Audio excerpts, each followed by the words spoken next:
दौर आती है व्रता जी कि घर वाले शादी करना चाहते हैं और शादी के बाद मुझे पता है कि मैं पुरुषार्थ नहीं कर पाऊंगी, तो मैं ऐसा क्या पुरुषार्थ करूं कि घर वाले भी खुश रहें और बाबा की श्रीमत का भी उल्लंघन ना हो। मैंने ये विधि इनको बता दी। मैं इस घर में इष्ट देवी हूँ। फिर इष्ट देवी को कोई शादी करने को नहीं कहेगा। इस स्वरूप में स्थित हो जाओ, क्योंकि मेरे पास ऐसे कम से कम 1000 कन्याओं के कांटेक्ट हो चुके हैं 2-3 साल में, जो ज्ञान में चलती थी, फिर शादियां हुई, किसी की सास से नहीं बन रही है, किसी का पति दूसरी जगह लगा हुआ है, समझ गई मेरी ये बात सभी। किसी के पति का व्यवहार बड़ा क्रोध भरा है, तो किसी का पति शराबी मिल गया है, टकराव रहता है। अब ये पश्चाताप में रहती हैं, एक बच्चा हो गया, अब परेशान दुखी, तो कहती हैं ये क्या हो गया, हमने तो कुछ और सोचा था, हो क्या गया। तो इस कार्य में कोशिश आप करें, जो स्पिरिचुअल प्रैक्टिसेस हैं, कि आप अपनी प्योरिटी की रक्षा कर सकें। मन से बाबा को अपने को समर्पित कर दो और सवेरे उठकर ये अभ्यास करना जो मैंने बताए। हमें पूर्ण विश्वास है, जो आज तक के अनुभव हैं, कि माँ बाप साथी बन जाएंगे। बिल्कुल, और ऐसा हो तो बहुत सुंदर है व्रता जी, उनका मार्ग बहुत सरल और सहज हो जाता है। कईयों में ये नहीं होता कि वो, जैसे अगला प्रश्न ही है कि समर्पित भी हो पाएँ, ऐसा भी नहीं हो पाता उनके जीवन में, और घर में रह कर के ही वो नियम धारणाओं में रहना चाहते हैं, तो यदि सहयोग मिल जाता है तो उनके लिए बहुत सहज होगा। और इसमें एक सूक्ष्म बात ये है जी, कि हमारे मन में यदि दुविधा नहीं है, प्योरिटी का मार्ग अपनाएं या उधर जाएं। देखो, कन्याओं के मन में कई दुर्बलताएं होती हैं। अकेले कैसे रहेंगे, कल घर में भाभी आ जाएंगी, वो तो हमें रहने नहीं देंगी, जीने नहीं देंगी, क्या होगा, इससे तो हम शादियां कर लें। इन सब का भी मार्ग निकल सकता है, लेकिन श्रेष्ठ स्थिति होने पर। हो सकता है आपके घर में भाभी आए और आपकी स्थिति को देखकर वो आपकी हो जाए। ये भी तो हुआ है बहुत जगह। वो आपकी पूरी सहयोगी, आपको इतना प्यार करे कि बात मत पूछो, आप भूल जाओ कि ननद और भाभी का रिश्ता है, एक हो जाएं। ये भी होता है। जी जी, मतलब हमारी स्थिति श्रेष्ठ होनी चाहिए। अगला प्रश्न है व्रता जी, ये कहते हैं कि क्या एक कुमारी के लिए ज़रूरी है कि वो समर्पित होकर ही सेवाएं करें? क्या अपने परिवार के बीच रहकर सेवाएं नहीं की जा सकती? भाग्य नहीं बनाया जा सकता? नहीं, सब किया जा सकता है। कुछ बहनें समर्पित हो जाती हैं। ये वो आत्माएं हैं जिन्होंने भक्ति में भगवान को कहा है, जब आप इस धरा पर आओगे तो हम आप पर अर्पित होंगे। तो वो रह नहीं सकते बिना अर्पित हुए, वो उनका वायदा है भगवान से। अब भगवान भी खींचने लगता है उन्हें, और उनकी अंतरात्मा भी उन्हें बार बार कहेगी समर्पित हो जाओ। बाकी घर में रह के भी सेवा की जा सकती है, बहुत कन्याएं कर रही हैं। जॉब में रह के भी सेवा की जा सकती है, लेकिन जॉब के लिए बस यही है कि बाहर गंदा कलयुगी माहौल है। अगर आप अपने को प्रोटेक्ट करना जानती हैं, अपने को बहुत पावरफुल बना लेती हैं, तो उसमें भी कोई दिक्कत नहीं है। जी, कई कुमारियों का ये प्रश्न है व्रता जी कि शादी न करने पर मदर फादर बहुत बुरा कहते हैं, समाज भी बहुत बुरा कहता है, अपमानित करता है। जहाँ हम जॉब करते हैं वहाँ पे भी लोग टॉन्ट करते हैं, तो ऐसी स्थिति को कैसे हैंडल किया जाए? हाँ, देखिए, ये सब होता है क्योंकि उनके पास ज्ञान नहीं है, उन्हें पवित्रता का महत्व तो नहीं पता है। मुझे याद है जब प्रधानमंत्री, अपने मोदी जी प्रधानमंत्री बने, तो कई लोग उल्टे सुलटे कमेंट्स करते थे। अरे ये अपनी पत्नी को नहीं संभाल सका, ये बच्चे नहीं पैदा कर सका, ये इसमें क्या है। मैं सोचता था, देखो, इन लोगों को ये पता ही नहीं कि प्योरिटी भारत की शान है। प्योरिटी एक मनुष्य की शक्ति है, प्योरिटी एक मनुष्य की पर्सनैलिटी और ब्यूटी है। ये इन्हें पता नहीं है। ऐसे जिनको पता नहीं है वो तो कहेंगे, लेकिन जो मैंने इसका उत्तर दिया उसको सभी बहनें समझ लें। अगर आप देवी बन जाएं तो सारा संसार आपको मान देगा। आपको ये बाबा का महावाक्य नहीं भूलना है, जो बच्चे स्वमान में रहते हैं, सम्मान उनके पीछे परछाई की तरह आता है। ऐसी बहुत सारी कन्याएं हैं जिनकी स्थिति बहुत श्रेष्ठ रही है, परिवार को वो ज्ञान में ले आई, कहना नहीं पड़ा, और ज्ञान में नहीं भी चले तो लड़की को छुट्टी दी। और कई तो कन्याएं मुझे बताती हैं, हमारे माँ बाप ने कहा तुम हमारे घर में देवी हो, हमारे घर की शान हो, हम तुम्हें नहीं कहेंगे शादी करो, तुम्हारी जैसी इच्छा हो वैसे रहो। ये अपनी स्थिति पे डिपेंड करता है जी, और ये सबसे सुंदर स्थिति है। सबसे इससे अच्छा और क्या हो सकता है? बहुत सुंदर। इसे जैसे जो मतलब परिवार वाले भी स्वीकार करें और समाज भी स्वीकार इसमें और करें। भी आगे बात होती है, उनके समाज वाले माँ बाप के अगर उनको कुछ कहते हैं तुम अपने लड़की की शादी नहीं करा रहे, पैसा नहीं है क्या, कोई कमी है क्या, बहुत दुनिया वाले तो बहुत कुछ बोलते हैं, तो वो उत्तर दे देते हैं बहुत अच्छा, जी। तुम्हारे घर में उसकी शादी हुई, क्या हुआ है, आजकल तो लफड़े इतने हैं शादियों में, बात मत पूछो, हमारे घर में ये देवी है, जब इसकी इच्छा होगी कर देंगे, वो उस पर छोड़ देते हैं। जी जी जी, तो बहुत अच्छा उत्तर रहता है। ये बहुत सुंदर स्थिति है भ्राता जी, और मुझे लगता है कि हमारी सभी बहनें इस श्रेष्ठ स्थिति की जो बात भ्राता जी कह रहे हैं उसकी ओर ज़रूर बढ़ेंगे।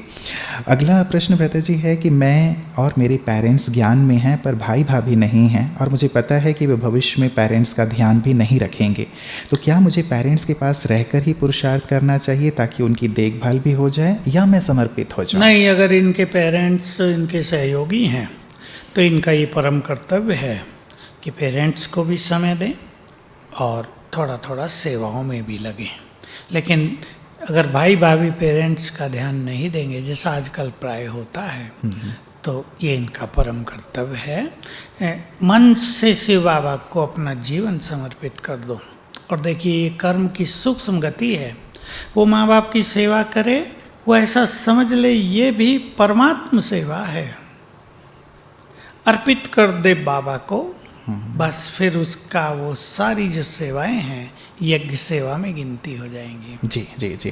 खान पान की बात कई बार आती है भ्राता जी कि ये कहते हैं कि जब भी मैं बाहर जाती हूँ मुझे शुद्ध भोजन की बहुत समस्या होती है, ऐसे में क्या मैं बाहर का हल्का भोजन जो बिना लहसुन प्याज का होता है वो ले सकती हूँ, क्योंकि बाहर निकलकर भोजन बनाना संभव नहीं हो पाता? बिल्कुल, ये ऐसा किया जा सकता है। आप सात्विक भोजन लें और उसको दृष्टि देकर 7 बार संकल्प करें, मैं परम पवित्र आत्मा हूँ, बस फिर भोजन स्वीकार करें। क्योंकि कईयों के काम ऐसे होते हैं वो भोजन नहीं बना सकते हैं, तो इससे इजी हो जाएगा। जी। अगला प्रश्न है भ्राता जी, ये कहते हैं कि आज दुनिया बहुत मॉडर्न हो गई है और हम छोटी उम्र की हैं, तो बाहर जब जाते हैं हमारे साथी तो उनके साथ हम खाना पीना नहीं करते या उनके साथ पिक्चर देखने नहीं जाते, आदि आदि जो भी बाहर होता है, तो जो फ्रेंड्स हैं वो हमें अंडर एस्टिमेट करते हैं और ऐसे में कई बार हम लो फील करते हैं, तो ऐसे में क्या किया जाए? है, ये बात है, लेकिन अगर आप अपने अच्छे स्वमान में रहेंगी तो वो आपको फॉलो करेंगी, वो आपको अप्रिशिएट करेंगी कि इसका जीवन देखो। आपके चेहरे पर खुशी और संतोष झलकना चाहिए, आपके चेहरे पर रूहानियत झलकनी चाहिए, तो फिर आपको ये इन्फीरियरिटी कॉम्प्लेक्स भी फील नहीं होगा। बाकी आप अपने में ले आती हैं ये, मैं जो समझता हूँ ना, मान लो सब खाना खा रहे हैं और ये नहीं खा रही, तो ये अपने में फील करने लगती है कि ये मुझे क्या सोचेंगे, देखा मेरा कैसा जीवन। कोई किसी के लिए कुछ नहीं सोचता है, वो एंजॉय कर रहे होते हैं वो अपना ही एंजॉय करते हैं, बल्कि अप्रिशिएट करेंगे कि देखो इनका जीवन कितना त्याग भरा है, इसलिए इनके जीवन में शांति है, इनके जीवन में संतोष है। तो अपने स्वमान को बढ़ाना है, बस सुपीरियरिटी कॉम्प्लेक्स देता है हमें स्वमान, लेकिन वो इतनी सुपीरियरिटी नहीं कि हमें ईगो आ जाए, लेकिन स्वमान हमें इन तरह की फीलिंग से मुक्त कर देता है। बिल्कुल, हम उनके लिए प्रेरणा स्रोत बन जाएंगे। बिल्कुल, और इसको ज़्यादा सोचो नहीं, उन्हें थोड़ा ही भगवान मिला, भगवान तो आपको मिला है। त्याग भरा जीवन तो आपका है, आपको उनकी तरफ जाने की ज़रूरत नहीं, उनको आपके पीछे आने दो। कई बार ऐसी एक समस्या यहाँ तो नहीं है भ्राता जी, लेकिन कई बार ये देखा गया है कि जब वो उनके साथ इन्वॉल्व नहीं हो पाते हैं या होते हैं, तो वो फिर बिल्कुल कट ऑफ हो जाते हैं, वो हमसे दूर भी रहने लगते हैं और हमारे लिए कुछ और भी गलत सलत बोलने लगते हैं। जॉब में भी कई बार हमें दिक्कत होने लगती है, तो ये एक प्रॉब्लम देखने में होती है, ये भी होती है, प्रैक्टिकल बात है। लेकिन आपको थोड़ा सा इस त्याग के साथ व्यवहारिक हो जाना चाहिए, मिलना जुलना, उनसे अच्छी तरह बातें करना, उनको अप्रिशिएट करना। कभी कभी इसमें क्या होता है कि जो ज्ञान वाले हैं उनको जब लगता है हम तो अलग अलग से हैं, तो फिर पूरे ही अलग हो जाते हैं। व्यवहारिक भी नहीं रहते, लेकिन सोशलाइजेशन जिसको कहते हैं ना, उसमें थोड़ा एक्सपर्ट हो जाना चाहिए। तो भले ही आप नहीं खा रहे हो उनकी चीज़ें, लेकिन उसमें से कुछ चीज़ें आपको खा लेनी चाहिए। मैं ये राय दूंगा, सबके साथ आप बैठो, कुछ ऐसी भी चीज़ें होती हैं जो आप खा सकती हैं, और बातचीत करते रहो, हंसते बहलते रहो, तो न उनको लगेगा ये हमसे अलग हैं, और न आपको लगेगा कि वो इनके बारे में कुछ सोच रहे हैं। जी जी। जब हमारे अंदर हार्मोनल चेंजेस होते हैं तो हमारे मन के विचार ऑटोमेटिकली ही चेंज होने लगते हैं, भले वो कभी विकार के प्रति हों या फिर कभी क्रोध या इरिटेशन के रूप में हो। तो हम ऐसा क्या करें कि शारीरिक बदलावों का हमारी मन बुद्धि पर असर ना? बिल्कुल, जब हार्मोनियल चेंजेज होती हैं मनुष्य के शरीर में, बड़ों के में भी हो जाते हैं, तो उसके अंदर कोई इम्प्योरिटी जागृत होती है, किसी में देह के आकर्षण होते हैं, किसी का झुकाव संसार की ओर बढ़ता है, और कई चीज़ें, कोई इरिटेट रहने लगते हैं, किसी खुशी चली जाती है। बहुत अच्छी 2 चीज़ें इसके लिए करेंगे।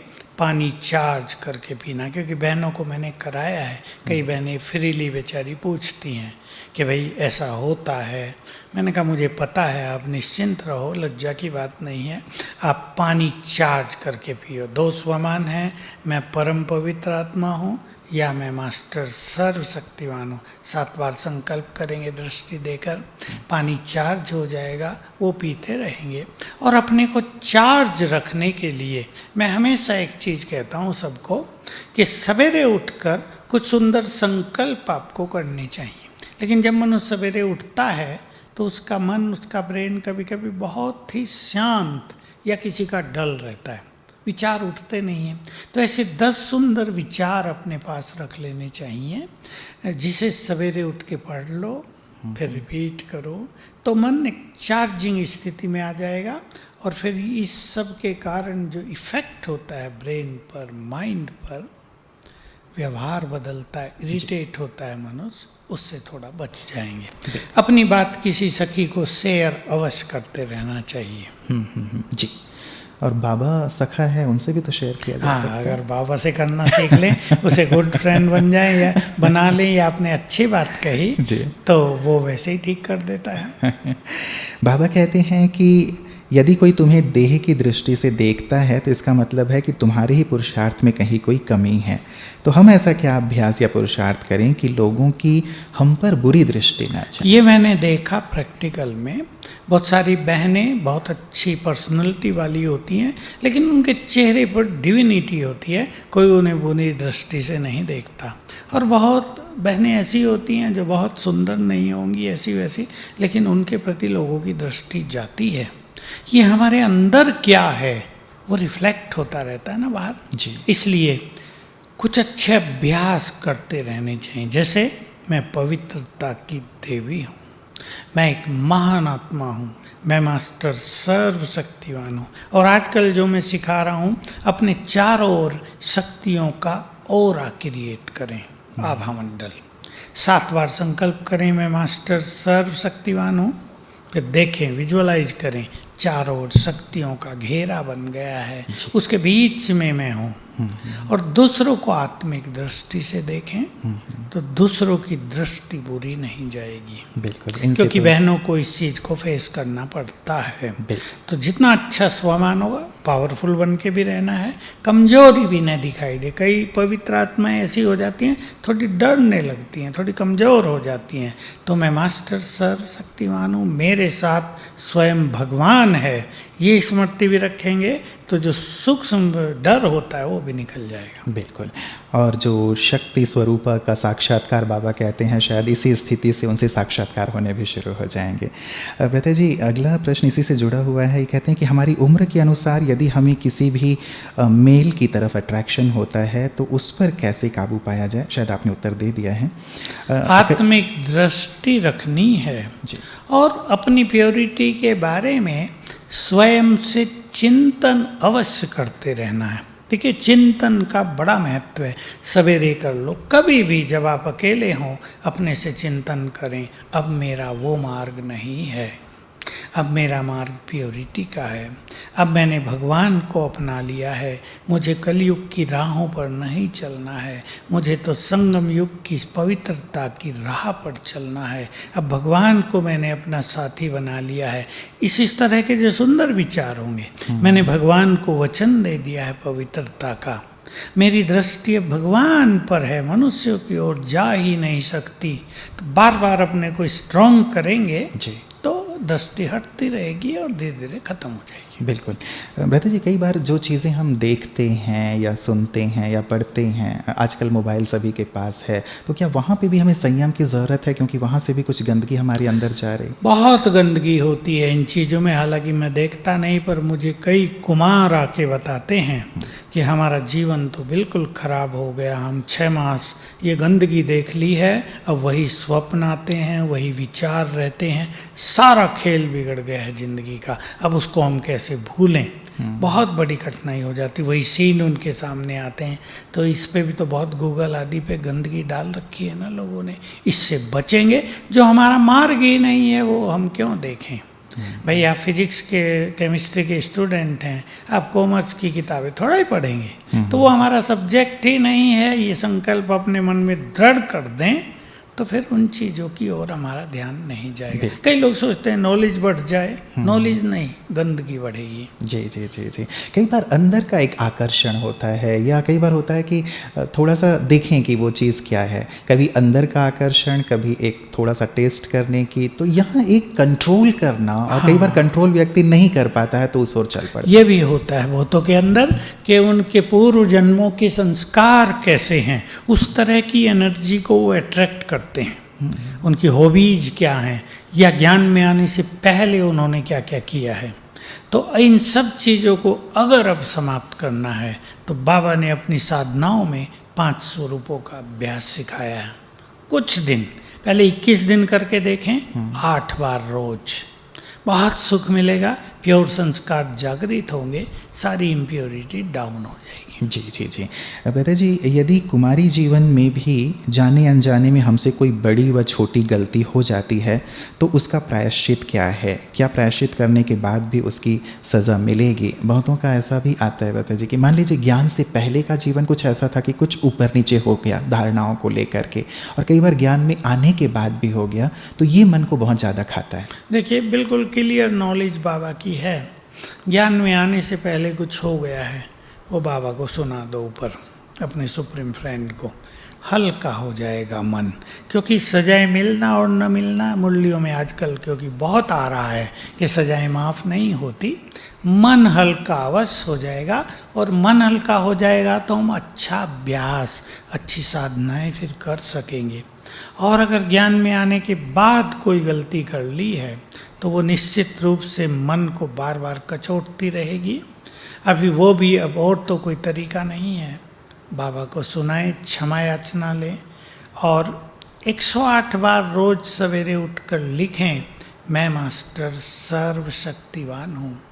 ये प्रिंट होगा, वो डिलीट होगा, और एक दृढ़ता ले आएँ कि बस गलती हुई, फॉरएवर हम इनसे मुक्त हुए, तो फिर बाबा की बहुत मदद मिलेगी। माफ़ नहीं होती, बाबा की मदद मिलती है। बिल्कुल, मतलब अपने आप को हिम्मतहीन ना करें, लेकिन अच्छा पुरुषार्थ करते रहें, जो बेस्ट से बेस्ट बाबा को सुना भी दें ताकि मन हल्का हो जाए। फिर हम जब कोई चीज़ बाबा को सुना देते हैं तो बाबा का अटेंशन हमारी ओर जाता है, तो वो हमें अपनी शक्तियाँ देता रहेगा, फिर आगे बढ़ना ईजी हो जाएगा। बाबा को सुनाना, कई बार बाबा कहते हैं कि लेटर आप लिख करके दे दो, तो वो क्या लेटर निमित्त आत्माओं को दिया जाए, या बाबा को ही हम सीधे सुना दें तो बाबा तक पहुंच जाता है? देखिए, बाबा को ही सीधे सुना दें, क्योंकि आजकल एक दूसरे का किसी पे विश्वास नहीं है और इसमें बहुत गड़बड़ भी हो रही है। इसलिए लेटर लिखो बाबा के नाम, बाबा को दिखा दो, सुना दो, बाबा के रूम में बैठ के सुना दो, पढ़ के, दैट्स ऑल, समाप्त हुआ। जी जी, मतलब मियाँ बीबी ही भी रहें, बीच में काजी की ज़रूरत नहीं है। मियाँ बीबी राजी तो क्या करेगा मुल्ला और काजी, ख़त्म हुआ। कई बार मैं बहुत अकेलापन महसूस करती हूँ, मैं ऐसा क्या करूं कि बाबा मेरे इस अकेलेपन को दूर करें। इनका मेल थोड़ा लंबा था भ्राता जी। ये कहती हैं कि कई बार इच्छा होती है कि भाई हम किसी के कंधे पे सिर रखें, किसी को हक करें या किसी के गोद में सिर रखें, मतलब स्थूल नहीं, लेकिन फिर भी एक इच्छा रहती है अंदर। तो बाबा क्या ऐसी मतलब हमारी अकेलेपन को दूर कर सकते हैं? ऐसा एहसास कैसे किया जाए? बिल्कुल बाबा कर सकते हैं, क्योंकि अगर फिजिकली आप किसी के साथ करते हैं तो ये इम्प्योरिटी में बदल जाता है। और ये जो लोनली फीलिंग होती है या थोड़ा डिप्रेशन फील होता है, बिल्कुल एलोन लगता है अपने को, ये सटिल इम्प्योरिटी का ही प्रभाव होता है।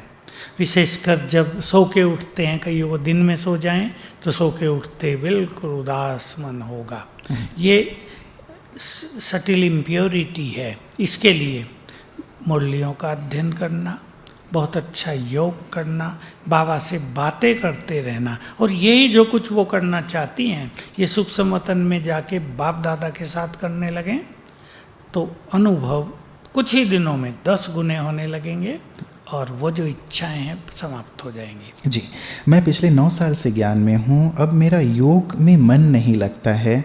कई बार पुरानी दुनिया में वापस जाने की इच्छा होती है, तो मैं कंफ्यूज्ड हूँ कि कैसे मैं अपने आप को संभालूँ, ठीक करूँ। ये इच्छा कई बार बहुत ही बलवती हो जाती है। उत्तर मैं बिल्कुल क्लियर देना चाहता हूँ बिना छुपाए। अंदर में इम्प्योरिटी बहुत बढ़ रही है, इसलिए योग नहीं लग रहा है। फिर से अपनी प्योरिटी को रिवाइज करो, बाबा के सामने बैठो, उससे बातचीत करो, अपने स्वमान को बढ़ाओ। योग नहीं लगता तो कुछ दिन योग छोड़ के 5 स्वरूपों का अभ्यास करें, आप मुरलियों का अध्ययन करें, लिखें इम्पोर्टेंट पॉइंट, थोड़ा चिंतन करके लिखें।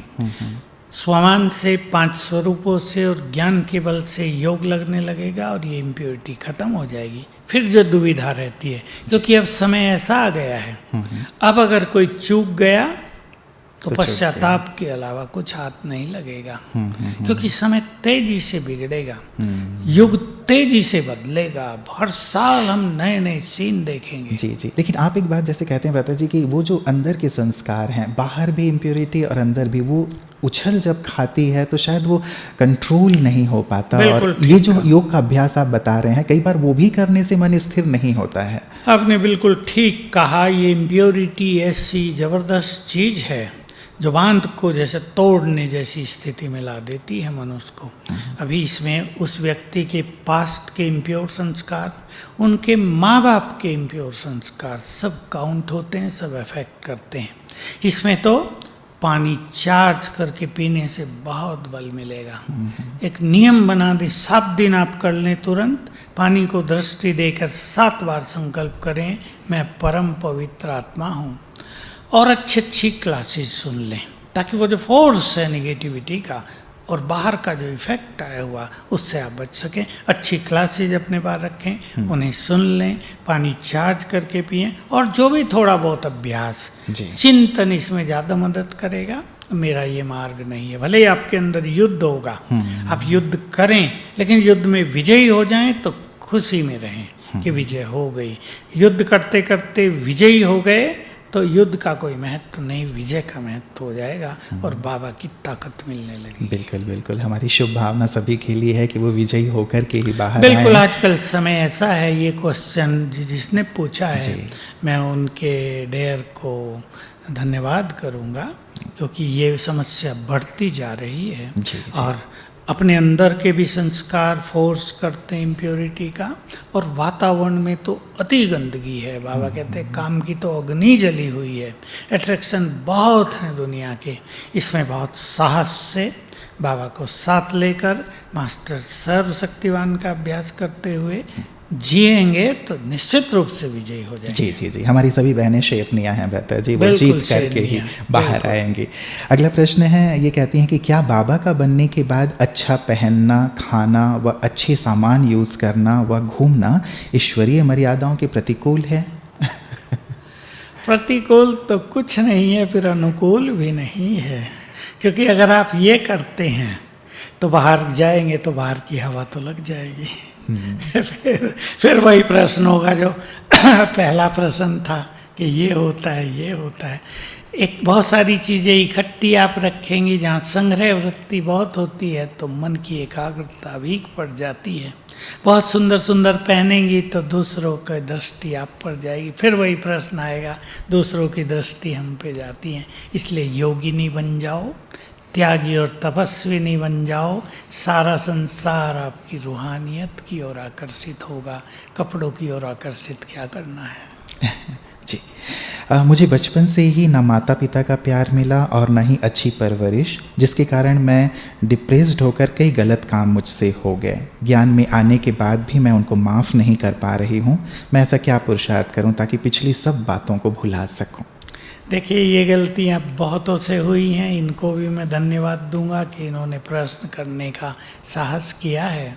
पर ये गलती बहुत लोगों से हो रही है, कि कुमारों से भी हो रही है, कन्याओं से भी हो रही। प्यार नहीं मिलता तो किसी के भी प्यार में अटक जाते हैं, क्योंकि प्यार की एक प्यास बनी रहती है अंदर में, कोई उन्हें प्यार करे। लेकिन कलयुग में सच्चा प्यार कहीं नहीं है, सब जगह प्यार में धोखा है। प्रश्न ओपनली पूछा है तो उत्तर भी ओपनली है। जो आपको प्यार कर रहा है वो दो चार को और कर रहा है। जब आपको पता चलेगा तो आपका हाल बहुत बिगड़ जाएगा।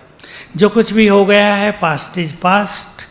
अब तपस्या में लग जाओ, अपने को योगिन बना दो और स्टडी करो ज्ञान की बहुत अच्छी। जो मैं पुरुषार्थ के तरीके बताए हैं, यही तरीके हैं, कोई लंबे चौड़े नहीं। मुरलियों में रोज़ अच्छी अच्छी साधनाओं की बातें आती रहती हैं। बहुत बड़ी साधनाएं भी नहीं हैं, सिंपल सिंपल हैं। केवल हमें प्रैक्टिस करनी है तो पास्ट डिलीट हो जाएगा और पवित्रता की चमक से, परमात्म प्यार से आप आत्मसंतोष से भरपूर हो जाएंगे। फिर किसी और के प्यार पाने की आपको इच्छा नहीं रहेगी। मैं सीए हूँ, पर मेरा ना ही जॉब में मन लग रहा है और ना ही योग में। मुझे समझ में नहीं आ रहा है कि अपने जीवन में क्या डिसीज़न लूँ। ज्ञान मार्ग में बहुत आगे जाना चाहती हूँ, पर प्रोग्रेस भी नहीं हो रही है। सीए हैं जी। सीए वालों को काम ज़्यादा करना पड़ता है ना, इसलिए सारी जो ब्रेन की एनर्जी है वो उस जॉब में ख़त्म हो जाती है। और मैं एक बात बहुत बार कह रहा हूँ सबको कि योग अभ्यास के लिए भी ब्रेन को बहुत एनर्जेटिक, बहुत एफिशिएंट होना ही चाहिए। इसलिए योग में मज़ा नहीं आ रहा है, और योग में मन नहीं लगता तो फिर मन दुविधा पे आ ही जाता है, इधर जाऊं या उधर जाऊं। लेकिन उधर जाने में भी बहुत सुख नहीं है। मैं तो हजारों केस देख चुका हूँ, उधर जाकर भी लोग पछता रहे हैं। आप इतना करो कि अपनी जॉब को ऐसे सेट करो, ऐसा मैनेज करो कि सवेरे आप उठ सकें, खुली हवा में चले जाना, छत हो तो छत पे जाना, अच्छा चिंतन करना, बाबा से दो बातें करना, और दिन के लिए भी कुछ प्लान बना लेना अच्छे पुरुषार्थ का।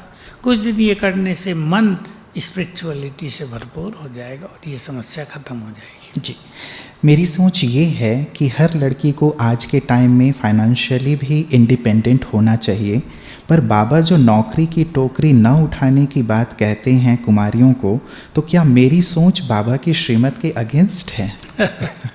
अब भगवान क्या कहता है और मनुष्य क्या सोचता है, क्योंकि पैसा ऐसी चीज़ है जिससे मनुष्य अपने को भरपूर और इंडिपेंडेंट महसूस करता ही है। उनका विचार भी ठीक है, लेकिन भगवान तो कहता है जब मैं आया हूँ तुम्हें बड़ी से बड़ी जॉब दे रहा हूँ और खजाने तो इतने दे रहा हूँ कि ये सब खजाने तो बहुत छोटे लगते हैं। हमारी कितनी बहनें अच्छी अच्छी जॉब छोड़कर या अच्छी अच्छी क्वालिफिकेशन लेकर सेवाओं में लग गई, धन की उन्हें कोई कमी नहीं हो रही है।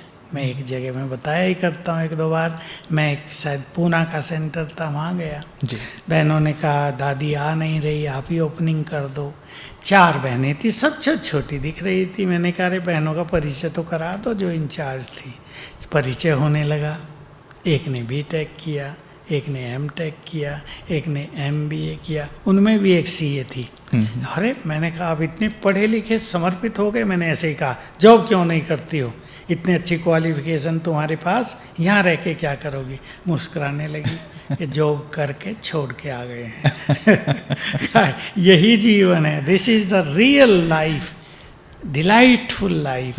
तो देखिए उन्हें कोई कमी नहीं है, सुंदर मकान बना लिया है बहनों ने, और जब हम सेवा करते हैं तो बाबा हमें कोई कमी रहने नहीं देता है। बात कई बार धन की नहीं लगती, मुझे लगता है भ्राता जी। आज भी जितने प्रश्न हमारे पास आए हैं, हमारी बहुत सारी बहनें सीए हैं, डॉक्टर्स हैं, इंजीनियर्स हैं, एमबीए किया हुआ है, अच्छी अच्छी जॉब में हैं। एक जो प्रश्न है शायद अभी तक आया नहीं है क्योंकि बहुत सारे प्रश्न हैं, तो इनके मन में ये रहता है कि हमने जो एजुकेशन लिया है, सेंटर पे हम जाते हैं तो वहाँ छोटी छोटी जो सेवाएं हैं वो हमें करनी पड़ती, तो हमारी जो क्वालिटीज़ हैं, योग्यताएं हैं, या जो हम करना चाहती हैं वो नहीं कर पाती। तो ये एक द्वंद्व कहीं ना कहीं प्रश्न में था। नहीं, बिल्कुल ठीक बात है उनकी भी, और हम इसी के साथ समाप्त भी करेंगे, फिर आगे लेंगे जी।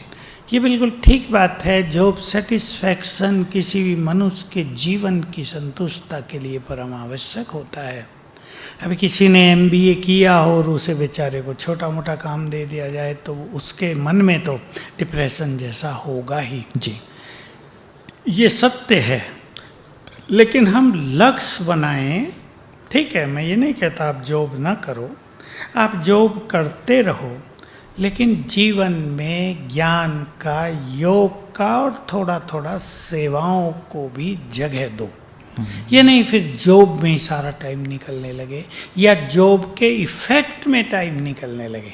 वहाँ भी तो समस्याएं होंगी ना, वहाँ भी तो कुछ उल्टा सुल्टा होगा। कभी आपसे गलती हो जाएगी काम में, कभी आपको डांट भी सहनी पड़ेगी। आप बड़े ऑफिसर बन गए तो नीचे वालों को हैंडल करना, काम कराना, तो वो भी तो एक दूसरे तरह की लाइफ है ना।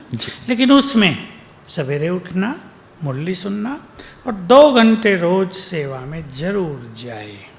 ऐसा यदि आप कर पाते हैं तो आपका अपना जॉब सेटिस्फेक्शन भी आप करो। आपको जो जॉब है अच्छी क्वालिफिकेशन के अनुसार जरूर करो, मैं उसके लिए ना नहीं कहता, बाबा भी ना नहीं कहता आजकल। लेकिन स्पिरिचुअली आप खाली न रह जाएं।